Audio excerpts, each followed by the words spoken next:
Well, here it is, this huge frame.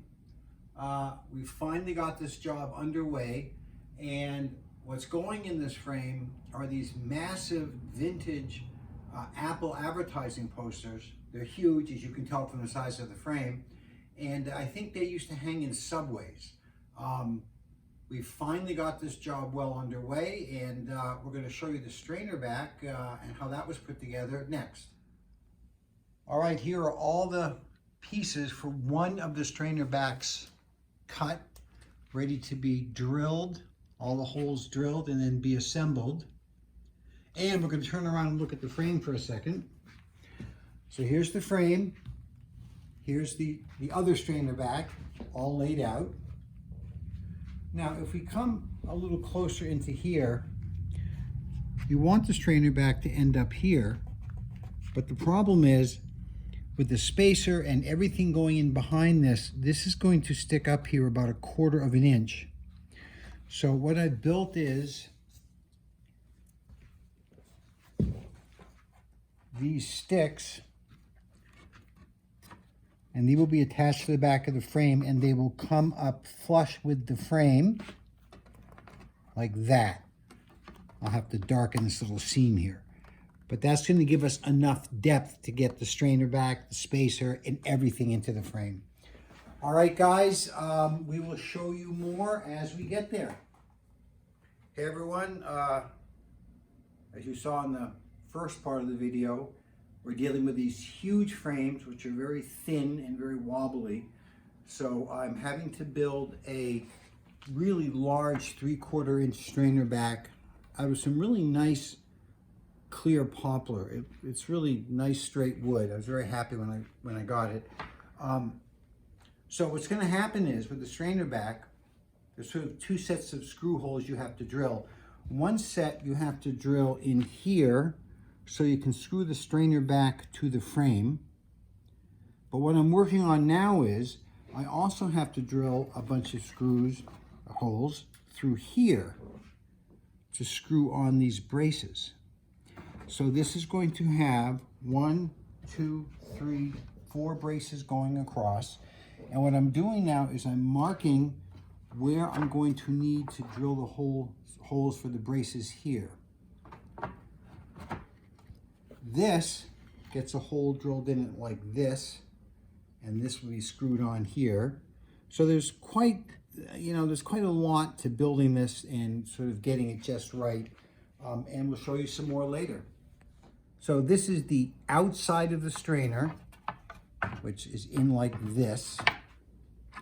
And as we just talked about, this is where I have to drill a series of holes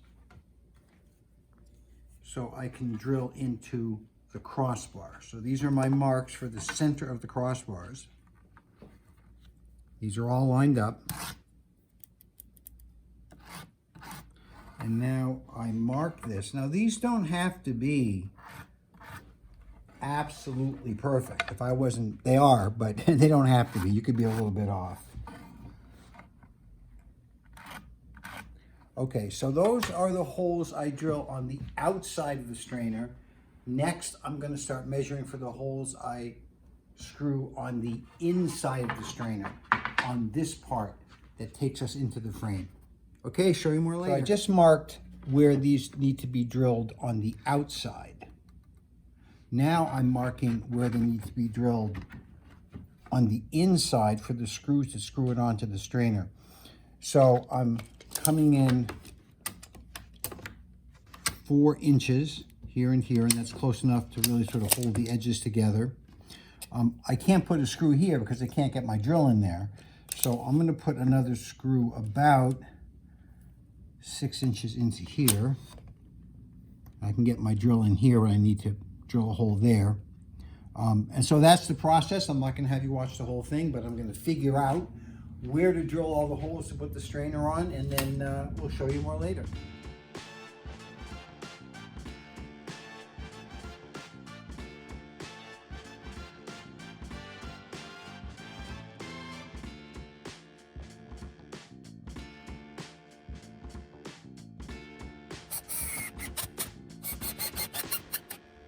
So as you can imagine, That frame is very thin and very wobbly, and these are the finished or almost finished, I have to sand them still, strainer backs that go inside the back of the frame to give them some strength. And these things are so big, I don't know if Kelly can get them all in one shot. She's backed up right against the window. She can't get any farther away. And we'll show you more of this project later. In this tube is the posters you haven't seen yet. You're going to see them in a minute. They're very heavy.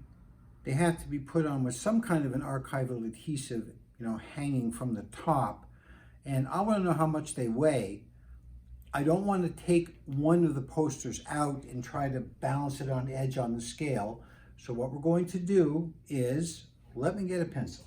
So here's how we're going to weigh them. There are 2 posters in here. First, we're going to weigh the posters with the tube.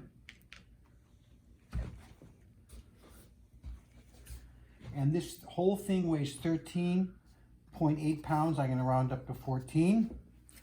Now we're going to take the posters out of the tube and measure the tube and subtract the difference and divide by 2. This will make sense as we get closer.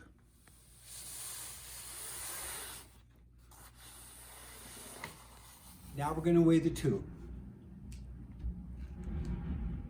The tube weighs 7.8. I'm going to round up to 8. So I'm going to say the tube weighs 8 pounds. So 14 minus 8 is 6. We have 2 posters. Divide that by 2. Each poster weighs roughly 3 pounds.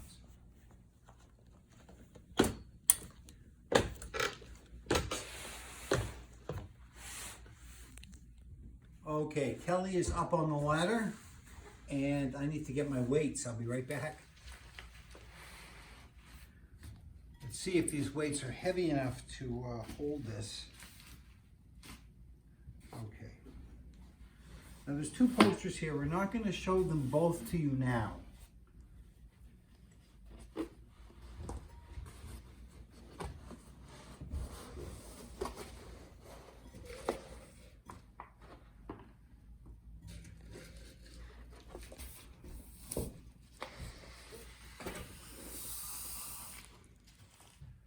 These are advertising posters for Apple iPods from, I think, the early 90s, or whenever they came out. We believe they used to be hung in subways, and they've actually become quite valuable. And what makes this one valuable is it's in remarkable shape, and so is the other one. You'll notice I'm touching this with my hands. This poster has been very nicely linen backed. You can see it's like a canvas. So what they've done is reinforced it archivally with a linen backing. When this gets framed, we are not mounting it, we're not dry mounting it.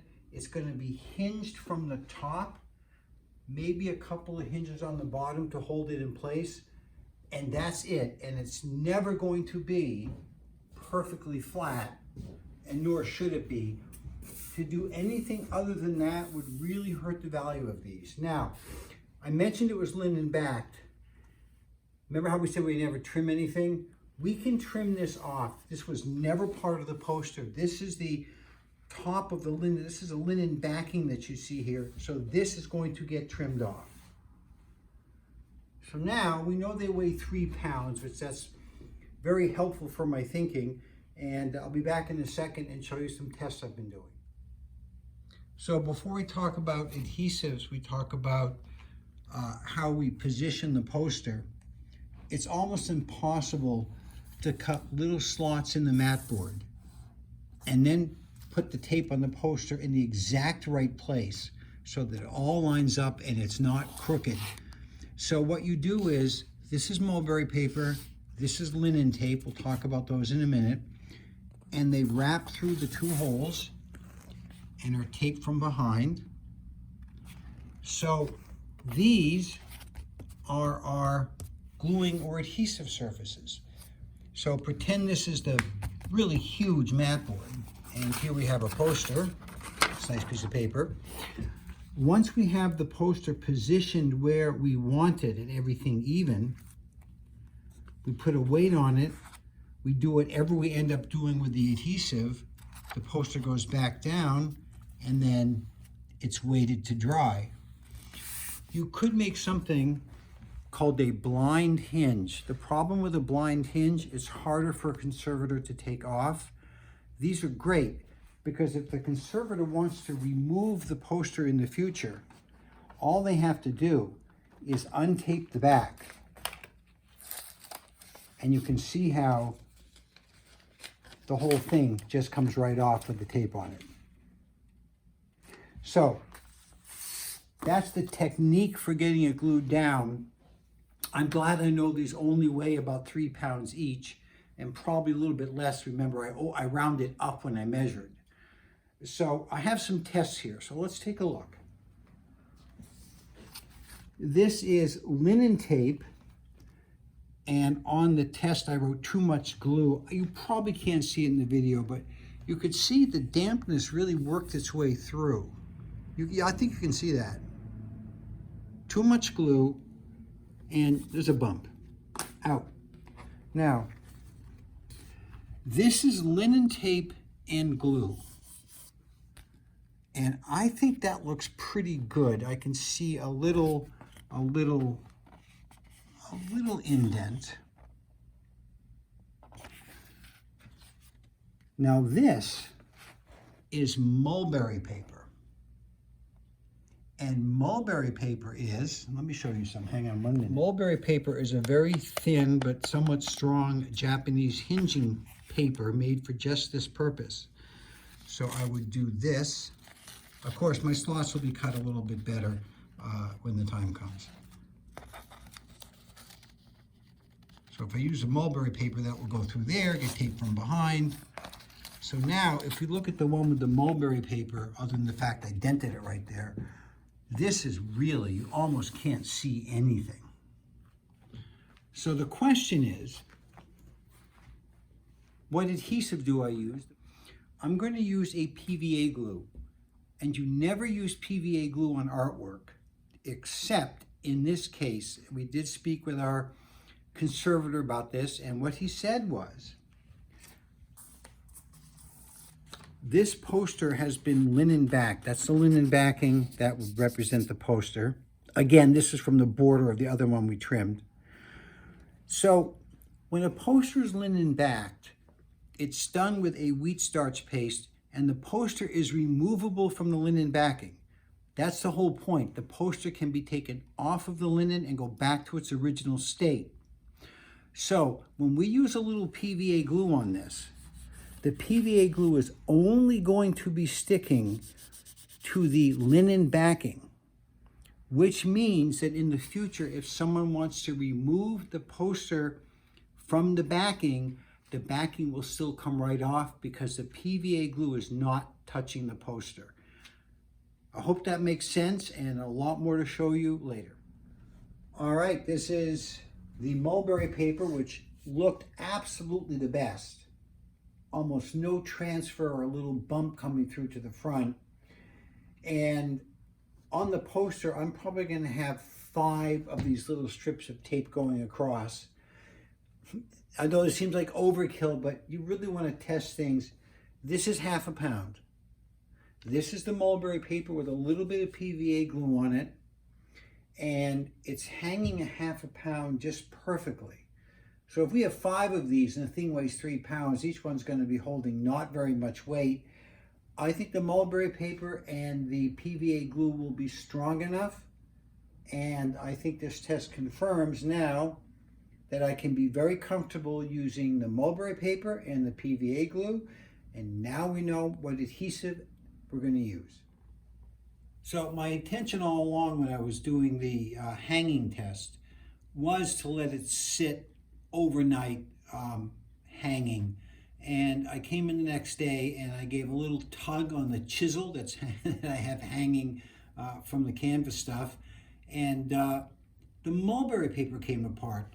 The glue didn't let go, There's mulberry paper left here, which is all kind of ragged, and there's mulberry paper on the back of the old, on the back of the piece of canvas. So the mulberry paper kind of split apart. This is the linen tape, which looks better than the first linen tape experiment because you can sand linen tape. I sanded it down to make it thinner. And this, what day is it? It's Monday. This has been hanging here since Friday, and it's still really, really good. And yeah, there's a little transfer through to the front. You can see the tape's a little raised where it is, but honestly, there is no other way to do this correctly and safely. So it is going to be linen tape and PVA glue. All right, so in another video, someone asked me how I cut the large plexiglass. Basically using the same technique. I actually built this ruler out of stock aluminum from Aubuchon Hardware and L-shaped aluminum from Aubuchon Hardware and bolted them together so it's really rigid. It doesn't bow when you cut. If you're pushing in against it, it doesn't bow. The key, when you're cutting something big with a ruler, the key is not to try to hold the ruler in place while you cut. I've clamped 2 blocks here. And so now the ruler can't move because I'm cutting against it this way. Make sure I'm on my 5-inch mark. I'm cutting 5 inches off the bottom, or one end, to try to, or not try to, in order to cut off some of the defects. So here we go.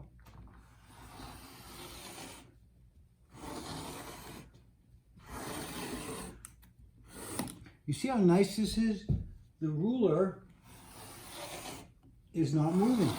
I'm not trying to hold the ruler while I do this. Not one more time.